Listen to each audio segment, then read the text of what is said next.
Zeytin. Zeytin ne yapıyorsun orada? Zeytin ne yapıyorsun orada? Kafanda simitle, kıyafetinle, ciciyle ne yapıyorsun sen orada Zeytin? Gel oluşum aşağı. Gel anneciğim aşağıya. Zeytin. Zeytin. Ay yerim ben seni. İnsene aşağıya. Oluşum gel anneciğim. Gel çocuğum. Zeytin.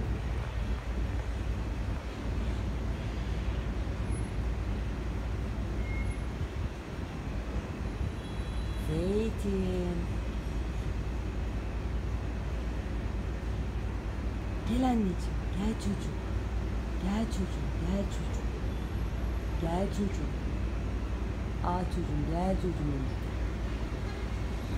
Ağaç güzeli gel.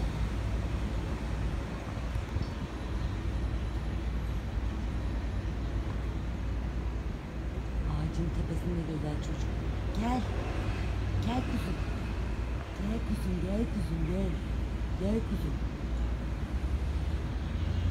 Ya Zeytin gelsene.